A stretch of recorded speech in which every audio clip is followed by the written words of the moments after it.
안녕하세요. 보고만의 세교의 전도사 박민혁입니다. 제가 갑자기 영상을 찍게 된 이유가 사실 저희 교회가 지금 하이라이트 바이블 세 번째, 열왕기 세 번째 챕터의 영상이 올라가야 되는데 아쉽게도 현장 강의가 녹화되지 않았습니다.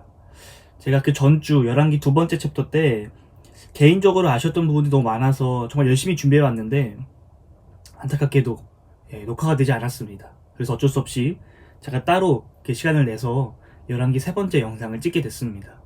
어떻게 보면 여러분들께서 화면을 보시면서 이 영상을 보시기에는 이러한 방법이 좀 더 유익하지 않을까 하는 생각도 한편으로 또 듭니다. 어찌됐건 열왕기 세 번째에 해당하는 강의를 해 나갈 텐데 우리 지난주에 있었던 이야기들을 조금 복습하면서 강의를 들어가도록 하겠습니다. 화면을 봐주십시오.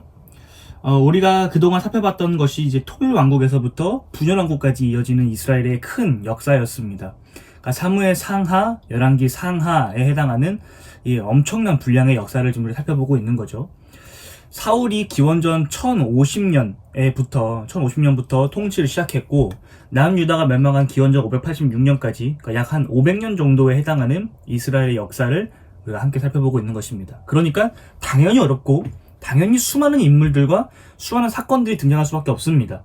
그러니까 여러분들이 이해를 못하는 것이 아니라 또는 어렵게 느껴지는 것이 아니라 당연히 어려운 파트인 것입니다. 당연히 이해가 어렵고 한 번의 강의로 또는 한 번의 이 성경 묵상, 읽기를 통해서 절대 우리가 한 번에 이해할 수가 없는 분량이기 때문에 차근차근 천천히 하나하나씩 이해해가고 알아가는 어떤 그러한 단계로 그러한 스텝으로 나아가시면 좋겠습니다. 통일왕국을 넘어가서 분열왕국으로 가봅시다. 제가 아까 말씀드린 대로 이 분열왕국이 이 북쪽과 남쪽으로 나눠졌죠. 그래서 북쪽 왕국, 북방왕국, 북이스라엘, 이스라엘 다 같은 표현이고 또 남쪽에는 남방왕국, 남왕국, 남유다, 유다왕국 다 같은 표현입니다. 그래서 이 두 나라가 나눠졌는데 이 나눠진 나라가 이 북쪽은 그러니까 이스라엘은 기원전 722년에 멸망을 하고 남쪽은 기원전 586년에 멸망을 하게 됩니다. 남왕국의 경우 이 한 왕조가 300년이 넘는 시간, 거의 350년에 가까운 시간 동안 이 나라를 이끌어갑니다. 근데 반대로 이 북이스라엘 같은 경우에는 무려 9왕조, 만약에 디브니를 포함한다면 무려 10개의 왕조가 그 약 200년 정도에 해당하는 시간 동안 막 바뀌게 되는 수많은 쿠데타와 반역이 일어나는 아주 복잡한, 아주 힘겨운 일상을 살아가는 그런 역사들이 일어났습니다.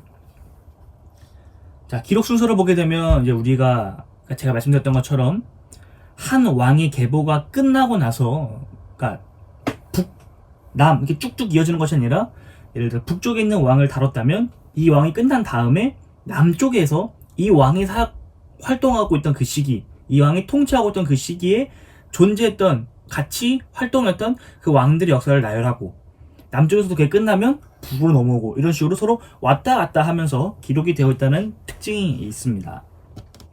넘어갑시다. 구조는 넘어가고, 자, 왕들의 계보를 살펴보게 되면, 이렇게 볼까요? 계보를 살펴보게 되면, 이 남과 북이 각각 20명씩, 또는 학자들마다 19명, 이렇게 보기도 하는데, 약 20명의 왕들이 각각 존재했었습니다. 여기에서 이제 북방 같은 경우는, 여기 이 디브니를 왕으로 포함할 거냐, 포함하지 않을 거냐, 이 문제가 아주 핫한 문제죠. 근데 저는 개인적으로는 포함을 해야 된다라고 생각을 합니다. 제가 지난주에도 말씀드렸지만 이 시므리가 반역을 일으킨 다음에 시므리를 따르지 않던 다른 백성들이 오므리를 왕으로 추대하죠. 그 과정에서 디브니가 같이 추대되는데 이 디브니와 이 오므리의 이 대결 가운데서 디브니가 이깁니다. 그래서 디브니가 약 한 4년 정도 북이스라엘을 통치해요. 그리고 나서 디브니가 죽은 다음에 오므리가 왕이 되기 때문에 이 디브니도 왕으로 인정해야 되지 않을까 생각을 합니다. 어찌됐건 이 남과 북에 각각 20명 정도의 왕이 존재했다라는 사실을 알고 가시면 좋을 것 같습니다. 여기 표기된 이 칼 모양, 이 칼 모양은 이제 새로운 왕조가 일어났다라는 거죠. 그래서 이 칼 모양을 개수해 보면 하나, 첫 번째 왕 여로보암이니까 당연히 1을 쳐야 되겠죠. 그리고 죄송합니다. 둘, 셋, 넷, 다섯, 여섯, 일곱, 여덟, 아홉, 10개. 그래서 9개 또는 그러니까 디브니를 포함하면 10개, 포함하지 않으면 9개 이 왕조가 존재했다라는 것이고, 남유다 같은 경우에는 이 별표가 선한 왕을 뜻하는 것입니다. 그래서 선한 왕이 1명, 2명, 3명, 4명, 5, 6, 7, 8명이 존재했다. 아사, 여호사밧, 요아스, 아마샤, 아사랴, 요담, 히스기야, 요시야, 이렇게 8명이 존재했다라는 사실을 이해하시면 좋겠습니다. 자, 넘어가서 우리가 지난주에 예후까지 살펴봤습니다. 정확히는 예후를 다뤘다기보다는 예후가 왕으로 즉위함으로 말미암아 그 여호람이 이제 죽게 되는 그 이야기까지 살펴본 거죠. 그래서 우리 이제 다시 예후부터 살펴보도록 하겠습니다. 예후입니다. 예후는 여호람 제12년에 이제 왕으로 즉위하죠. 이제 예후가 즉위할 때 있었던 그 사건들을 기억해 보면, 엘리사가 아합과의 그 대결이 있을 때 하나님으로부터 소명을 받습니다. 호렙산에서 소명을 받죠. 그래서 3명에게 기름을 부어라 라고 하는데 그 중에 하나가 예후였습니다. 근데 문제는 엘리야가 그 사명을 다하지 못해요. 엘리야는 그 3명 중에서 한 명인 엘리사, 자신의 제자에게만 기름을 붓습니다. 그렇기 때문에 이 엘리야의 사명을 이어받는 엘리사, 그의 제자가 예후에게 기름을 붓고 예후가 이제 왕으로 추대가 되게 되죠. 하나님의 선지자 이 엘리사에게 기름 부음을 받은 이 예후는 이 북이스라엘 왕이었던 요람과 남유다의 왕이었던 이 아하시아를 제거하게 됩니다. 전쟁 가운데서 제거하게 되죠. 그리고 무려 28년간 통치를 하게 됩니다. 이 예후가 했던 것은 어떻게 보면 하나님의 사람에게 기름을 부음 받았기 때문에 하나님의 일에 열심을 다합니다. 그래서 이 아합 가문들을 멸절시키죠. 아합 가문들을 멸절시킵니다. 그래서 아합과 이세벨 그리고 그의 아들들 또는 그들과 연루된 모든 자들을 다 제거해버립니다. 그러니까 제거해버립니다. 그리고 유다왕 아하시아 형제들도 마찬가지로 살해하게 되죠. 그리고 이 북이스라엘 가운데 만연했던 그 바알들을 제거하기 시작합니다. 그래서 바알의 제사장들, 그리고 목상들, 신당들 이런 것들을 다 제거합니다. 그러나 여전히 이 베델과 이 단에 있었던 금송아지는 여전했던 거죠. 자, 그리고 아람 왕 아하시아의 공격으로 이 동쪽 영토를 상실하게 됩니다. 예후가 처음에는 좋게 시작을 했습니다. 그런데 이의 인생 마렵이 썩 그렇게 좋지가 않습니다. 이 11개 말씀을 살펴보게 되면 예후가 결국에는 이 자신들의 그 조상들의 길, 그러니까 여호와를 따르지 않고 자신의 만족과 유익, 이방 신상들을 섬기는 일에 함께 동참했다, 그 길을 걸어갔다라는 표현을 하고 있습니다. 참 안타까운 부분이죠. 북이스라엘에서 그나마 선한 왕이 존재할 수 있었겠다, 탄생할 수 있겠다 생각했던 그 예후마저도 이렇게 그 조상들의 길을 따라갔던 모습들을 보여주게 됩니다. 다음은 여호아하스입니다. 여호아스는 유다왕 요시야 제23년에 즉위한 왕입니다. 17년간 통치를 했죠. 이 하나님의 진노가 그에게 임했는데 아람왕 하사엘을 통해서 억압과 학대를 당하게 되는 이야기가 등장하게 됩니다. 이 이스라엘이 항상 하나님을 따르지 않고 자기들의 만족과 유익대로 따라갈 때마다 하나님께서는 그 주변에 있는 다른 나라들을 통해서 이 이스라엘을 심판하시는 모습들을 자주 발견할 수 있습니다. 이 포인트에서 발견할 수 있는 것은 하나님께서는 이스라엘이, 그러니까 북쪽 남쪽 다 포함해서 이 이스라엘, 하나님의 그 백성들이 하나님을 떠났을 때 하나님께 돌아오기를 간절히 원하셨다는 것을 알 수 있고, 하나님은 이 이스라엘에만 속한 분, 또는 그 이스라엘 그 지역에만 한정되어 있는 분이 아니라 온 우주 만물을 다스리는 분으로서 이방에 있는 다른 나라들을 사용해서라도 이스라엘을, 그러니까 이방의 다른 나라를 사용할 수 있는 그런 전지전능하신 하나님, 우주적인 하나님이라는 것을 성경이 말하고 있는 것입니다. 자, 넘어가고, 요아스입니다. 요아스 16년간 통치를 하죠. 이 요아스 때의 큰 사건은 하나님의 선지자였던 엘리사가 이제 죽게 됐다라는 것입니다. 사망하죠. 그리고 여전히 아람의 그 수리아의 압박은 계속해서 진행되고 있습니다. 자, 아람 왕 베나닷의 학대 가운데 이제 잃어버린 영토를 이제 수복하게 되는 아주 놀라운 잠깐의 회복이 있었습니다. 그리고 이 모압을 공격해서 영토를 또 수복하게 되죠. 그 다음입니다. 여로보암 2세입니다. 성경에는 여로보암이라 나오는데 이 북이스라엘 왕조를 창간한 처음의 인물이 여로보암이기 때문에 그 사람을 여로보암 1세 그리고 이 사람을 여로보암 2세라고 이제 표현합니다. 이 여로보암 2세 때의 특징은 이 선지자 요나가 활동했다라는 거죠. 우리가 알고 있는 그 요나입니다. 요나가 활동을 했고 이 당시 때 북이스라엘이 영토를 쫙 확장하게 됩니다.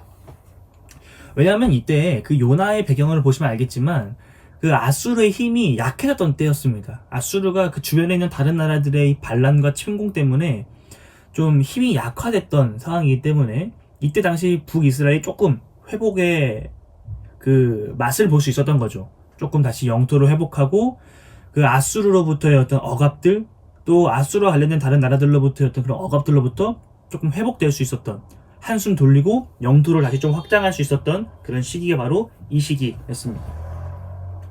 그 다음 왕으로는 이제 스가랴입니다. 스가랴. 선지자 스가랴와는 완전 다른 인물입니다. 구약성경에는 그 스가랴랑 다른 사람이에요. 이 스가랴 6개월 통치했습니다. 굉장히 짧죠. 자, 야베스의 아들 이 살룸의 반역으로 말미암아 이제 죽임을 당하게 된 것입니다. 그 예후 선지자의 말씀이 성취된 거죠. 자, 여기서 헷갈리면 안 될 것이 아까 제가 말했지만 이 이스라엘 백성들 가운데서 그들의 이름을 정할 때 보면 비슷한 이름들이 굉장히 많아요. 우리도 제 이름이 민혁인데 제가 지금까지 살아오면서 수많은 민혁들을 봤습니다. 뭐 김민혁, 강민혁, 장민혁 엄청 많더라고요. 그 오늘의 신학 공부하시는 그분도 이제 민혁 전도사님이시잖아요. 그런 것처럼 그 이스라엘 백성들 가운데서도 이름이 서로 비슷한 사람들이 많습니다. 제가 아직 정확히 공부한 것은 아니지만 누가복음에 보면 세례 요한이 탄생할 때 그의 아버지인 사가랴가 이제 그 가족들과의 대화 가운데서 이런 말을 합니다. 이름을 요한이라고 짓겠다고 하니까 가족들이 우리 조상들 가운데는 그런 이름이 없다라고 이야기를 하거든요. 아마 이스라엘 백성들은 자기들 조상들의 이름을 되물림하면서 조상들이 썼던 이름을 갖고 오면서 계속 썼던 것 같아요. 이거 맞다면입니다. if예요. 그렇기 때문에 우리가 이 성경을 보는 이 열왕기 상하에도 비슷한 이름들이 굉장히 많습니다. 똑같은 예후인데 선지자 예후가 있고 북이스라엘의 왕 예후가 있습니다. 북이스라엘 왕 사가랴가 있고 선지자 사가랴가 있습니다. 이런 식으로 혼용되는 이름들이 많아요. 그렇기 때문에 성경에서 어디 왕 누구, 선지자 누구, 선견자 누구, 예언자 누구 이런 식으로 이제 표현을 하거든요. 그렇기 때문에 그것을 잘 봐야 되고 그 성경이 쓰여져 있는 그 문맥과 그 시대도 좀 잘 고민해 보셔야 됩니다. 선지서를 보게 되면 처음에 어떤 왕 누가 다스리고 있던 몇 년째 해에 하나님의 말씀이 누구의 아들 누구에게 임했다 이제 이런 식으로 나오거든요. 그렇기 때문에 그런 부분들을 좀 잘 보면서 이 사람과 이 사람이 같은 이름이라고 해서 헷갈리게 되는 어떤 그런 위험성을 조금 배제하셔야 합니다. 여러분들 스스로가 좀 성경을 볼 때 집중해서 보셔야 됩니다. 자, 살롬으로 넘어갈게요. 살롬이 이제 반역을 저질러서 이제 통치를 하게 되죠. 근데 보면 1개월밖에 통치를 못합니다. 이 반역에 대한 또 다른 반역이 일어나게 된 거죠. 이 무나햄도 반역을 일으켜서 통치를 하게 되죠. 10년을 통치했습니다. 이 북이스라엘 왕, 사람 이름이에요. 이 불의 침공에 은 1000달란트의 조공을 바치면서 자신의 이 왕권을 위해서 역용하는 모습들을 드러냅니다. 막 백성들을 대상으로 막 강탈하고 이 세금을 막 이렇게 추징한 거죠. 추징해서 이 아수르 왕에게 그러니까 달란트 은 1000달란트를 주면서 나의 왕권에 이제 옹호해 주십시오, 지지해 주십시오 라고 이렇게 했던 것입니다. 아주 나쁜 놈이죠. 자, 부가히야입니다. 부가히야 2년을 통치합니다. 무나임의 아들이죠. 얼마 못 갑니다. 이 베가에게, 그러니까 신하에게 반역을 당해서 죽임을 당하게 되죠. 자, 베가입니다. 20년을 통치했어요. 오랜만에 좀 오래 통치했죠. 이 아수르왕 이 디글랏빌레셋, 정확히는 디글랏빌레셋 3세가 이제 침공을 해옵니다. 그래서 영토도 빼앗기고 이스라엘 백성들이 일부 포로로 끌려가게 되는 아주 그런 수치스러운 일들을 당하게 되죠. 점점 이스라엘이 이 멸망의 길로 접어들고 있습니다. 죄송합니다. 엘라의 아들이었던 이 호세아, 이 마지막 20대 왕이었던 호세아가 반역을 저지르면서 이 베가의 이 왕권도 끝이 나게 됩니다. 자, 호세아입니다. 마지막 왕이죠. 자, 이 호세아서를 볼 때 조금 논란이 뭐냐면 열왕기서에서는 요담 제20년에 이 호세아가 즉위했다라고 말하는데 역대서에서는, 그러니까 역대상하에서는 아하스 12년에 즉위했다라고 표현을 하고 있습니다. 열왕기서와 역대서가 충돌이 일어납니다. 사람의 이름이라든지 아니면 지금과 같이 어떤 왕의 통치 시기라든지 이런 식으로 좀 차이가 발생하는데 여러분 요것을 조금 기억해 두셨으면 좋겠습니다. 제가 지난주에도 말했지만 이 열왕기서가 쓰여진 시기와 배경이 있습니다. 그리고 그 목적이 존재하죠. 그리고 역대서도 마찬가지입니다. 성경이 쓰일 때는 성경을 역사의 기반을 놓고 그 위에 그 저자가 전하고자 하는 메시지를 얹습니다. 뭔 소리냐면 예를 들어서 최근에 이제 출간된 김훈 작가님의 하얼빈을 얘기를 해봅시다. 하얼빈의 그 역사, 그 안중근의 역사는 지금으로부터 100년도 더 된 예전에 있었던 사건이지만 오늘날을 살아가는 우리라는 그 시대 위에서 김훈 작가님이 오늘날 살아가는 우리에게 전하고자 하는 메시지를 담아서 그 사건을 재조명한 것입니다. 이해되시죠? 자, 2022년이라는 그 시간적인 테두리 위에 과거 1900년대에 있었던 그 사건을 갖고 와서 김훈 작가님이 자신이 전하고자 하는 메시지를 그 위에 얹어서 우리에게 전하고 있는 것입니다. 이해되셨죠? 자, 마찬가지로 이 열왕기서와 역대서도 그 시대가 있고 그 시대 위에 저자가 전하고자 하는 메시지가 있습니다. 이것이 더 중요한 것입니다. 왜냐하면 이들이 전하고자 하는 메시지가 우리의 왕조의 역사, 이스라엘의 왕조의 역사를 우리가 완벽하게 기술할 거야, 이러한 목적을 갖고 기록한 것이 아니기 때문입니다. 열왕기하 맨 마지막 성경을 보게 되면, 자, 함께 성경을 좀 살펴봅시다. 열왕기하, 자, 열왕기하 25장 마지막을 보게 되면, 자, 여기 있습니다. 열왕기서에 이 배경이 등장합니다. 열왕기 상하가 같은 책이라고 말했잖아요. 이 배경이 등장하는데 25장 27절 말씀을 보게 되면 유다왕 여호야긴이 사로잡혀간 지 37년째 되는 해에 라고 말하고 있습니다. 37년. 자, 우리 시간축을 좀 그려볼게요. 이게 굉장히 중요한 표입니다, 여러분들. 가능하신 분들은 좀 메모하시면서 같이 보면 너무 좋을 것 같아요. 잘 안 보이는데, 자, 시간의 축이 이렇게 있죠. 타임, 시간이 흘러갑니다. 자, 남유다 왕국이 멸망했던 게 기원전 586년. 기원전 586년. 그리고 이제 여기 말씀에서 말하고 있는 여호야긴이 포로로 끌려갔던 때가 바로 597년입니다. 자, 그러나 또 중요한 게 뭐냐면 이 바벨론을 멸망시킨, 그러니까 남유다 왕국을 멸망시킨 그 바벨론을 멸망시킨 페르시아의 첫 번째 왕이었던 이 고레스가 칙령을 반포합니다. 너네 이제 다 너네 동네 돌아가서 너네들끼리 다시 살고 너네 신들을 섬기고 싶으면 섬겨. 너네 마음대로 해라고 이제 고레스 칙령을 반포하는데 에스라서나 이런 거 한번 읽어보십시오. 그 고레스 칙령이 반포했던 때가 바로 기원전 539년입니다. 539년. 이때가 바로 그 예레미야 선지자가 예언했던 70년이 때가 차는 딱 그 해인 거죠. 자, 요 표를 잘 보십시오. 자, 여호야긴이 포로로 잡혀간 때가 바로 요 때입니다. 기원전 597년. 자, 그리고 37년이 지났다고 하죠. 37년이 지난 이때가 기원전 561년에서 560년 이때입니다. 성경이 이때를 말하고 있는 것입니다. 자, 계속 말씀을 읽어갈게요.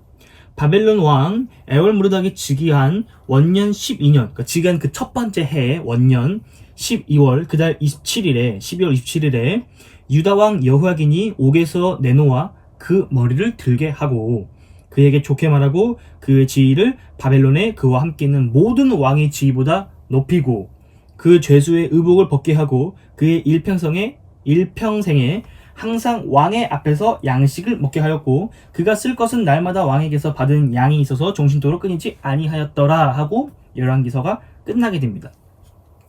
자, 다시 한번 생각을 해봅시다. 지금 이스라엘 백성들은 나라를 잃은 상태입니다.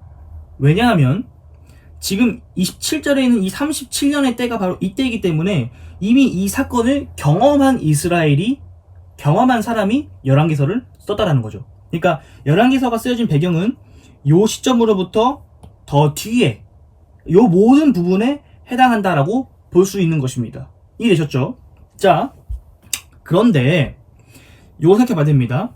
이스라엘 백성들이 절망 가운데서, 그러니까 나라를 잃어버린 그 절망 가운데서 이런 고민을 했을 것입니다. 도대체 우리는 왜 지금 포로민이 되었는가? 우리는 분명 하나님으로부터 선택받은 족속인데, 선민인데 왜 우리는 지금 포로로 끌려와서 이방인들에게 압제를 받고 있는 것인가? 하나님께서 우리에게 약속하신 땅에서 왜 우리는 살지 못하고 지금 이곳 가운데서, 이 이방인의 땅 가운데서 살고 있는 것인가? 고민했을 것입니다. 그쵸? 자, 이스라엘 백성들은 모세 때에 하나님과 언약을 맺은 사람이었습니다. 그리고 창세기 12장에 보면 아브라함의 그 축복이 점점 확장되는 모습들을 볼 수 있죠. 다윗과도 하나님께서는 약속을 하셨습니다. 언약을 맺으셨어요. 영원한 왕조를 허락하셨죠. 그런데 왜 이스라엘 백성들은 지금 이 절망 가운데, 슬픔 가운데, 이 포로민이 된 가운데 살아야 되는가라는 것입니다. 자, 그런데 이 열왕기서는 그러한 슬픔 가운데서 그 왕들이 계속해서 절하고 있는 것입니다. 자, 그런 가운데서 열왕기서가 해답을 줍니다. 우리가 이렇게 포로민으로 끌려와 있는 것은 우리의 조상들이 소급하면 우리가 하나님을 제대로 섬기지 않았다라는 거죠. 그 왕들의 역사를 보십시오. 하나님을 따르기 위해서 몸부림치며 하나님 말씀에 순종하기 위해 사는 어떤 그런 노력의 모습보다는 자기의 만족과 유익을 위해, 이 나라의 어떤 번영을 위해 그렇게 고군분투하는 모습들을 훨씬 더 많이 보게 됩니다. 쿠데타를 일으키고 반역을 일으키고 다른 나라에 조공을 바치고 굽신거리고 자신을 이렇게 막 신하로 이야기하는 또 그런 모습들을 보면서 우리 조상들이 하나님을 제대로 섬기지 않았기 때문에, 하나님과 맺었던 그 언약을 제대로 지키지 않았기 때문에 우리가 이렇게 지금 포로로 끌려 있는 거다. 우리는 하나님으로부터 심판을 받고 있는 거다라는 그 생각을 갖게 됩니다. 그런데 열왕기서는 그런 생각 가운데 그런 해답을 주면서, 그러니까 너는 이제 답이 없어, 끝났어, 너네는 이제 포기해 라는 이야기를 끝내지 않고 소망을 주고 있다는 것입니다. 그 소망이 바로 여호야긴이 복권됐다는 거죠. 포로로 끌려갔던 왕이 회복이 돼서, 그의 어떤 권리가 회복이 돼서 다른 포로로 끌려와 있는 다른 왕들보다 더 높은 지위에 앉아서 그 바벨론 왕의 호의를 누리고 있다는 이야기. 이게 포로로 끌려가는 남유다 사람들에게는 큰 희망이 됐을 것입니다. 우리도 언젠가 회복될 거다. 하나님께서 우리를 포기하지 않았다라는 거죠. 자, 그런데 이 재미있는 사실은, 사실 이들이 실제로 회복이 됩니다. 그쵸? 아까 말씀드린 것처럼 이 고레스 칙령이 반포됨으로 말미암아 실제로 회복이 되죠. 그런데 그 고레스 칙령에 대한 이야기가 등장하지 않습니다. 열왕기서 안에서. 그 이야기는 열왕기서가 쓰였을 수 있는 이 기원전 561년에서부터 있어질 수 있는 이 배경 가운데서 고레스 칙령이 일어나기 전에 이 열왕기서가 쓰였다라고 알 수 있는 거죠. 이해되시나요?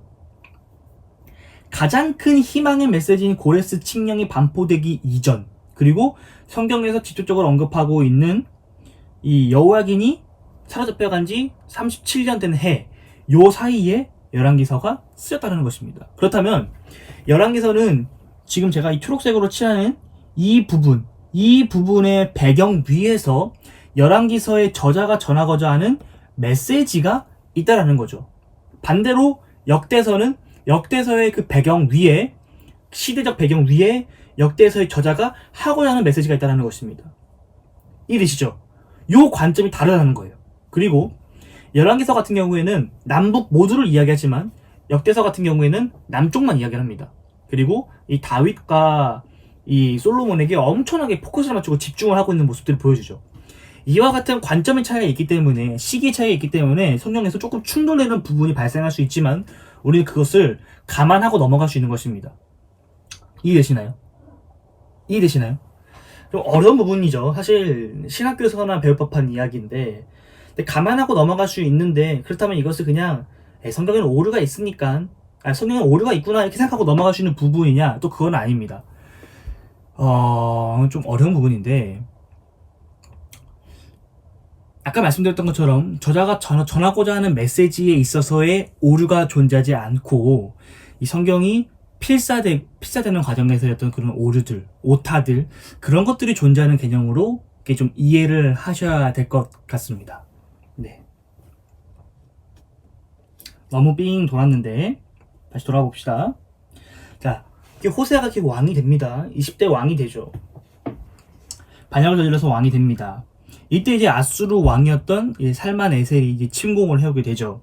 그래서 매년 이제 조공을 요청하게 됩니다. 근데 호세아가 처음에는 잘하다가 나중에 거부합니다. 거부하고 이제 애굽, 이집트랑 같이 좀 뭔가 으쌰으쌰해서 이제 아수르에 좀 대항해 보려고 하다가 결국 멸망하게 되죠. 기원전 722년에 멸망하게 됩니다. 그리고 이 열왕기하 17장 7절에서부터 이 41절까지 이 어마어마한 분량에서 북이스라엘이 이 왕국, 북왕국이 왜 멸망했는지, 왜 멸망할 수밖에 없었는지에 대한 이 신학적인 이 논증들을 쫙 이어갑니다. 설명들을 해줍니다. 그래서 그 부분을 잘 읽어보시면 이 열왕기서가 결국 하고 싶었던 게 이 내용이구나.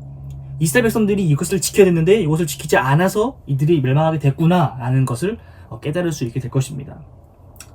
잠깐 하나의 이제 또 팁을 드리자면, 자, 시간 순서대로 가게 되면 북이스라엘이 먼저 멸망을 합니다. 그리고 남유다가 멸망을 하게 되죠. 유다가 멸망을 합니다. 그리고 나서 이 남유다가 회복이 됩니다. 이게 포로 귀환을 하게 되는 거죠. 포로 귀환. 자, 이 북이스라엘을 멸망시킨 나라가 아수르입니다. 아수르입니다. 그리고 이 아수르를 멸망시킨 나라가 바로 바벨론이죠. 이 바벨론이 멸망시킨 나라가 남유다입니다. 자, 그리고 이 남유다를 멸망시켰던 이 바벨론을 멸망시켰던 나라가 페르시아이고, 이 페르시아가 포로 귀환을 시켜주는 것입니다. 그러니까 이 역사적인 흐름을 같이 좀 알아가시면 같이 좋을 것 같습니다. 자, 남유다 넘어갑시다. 남유다.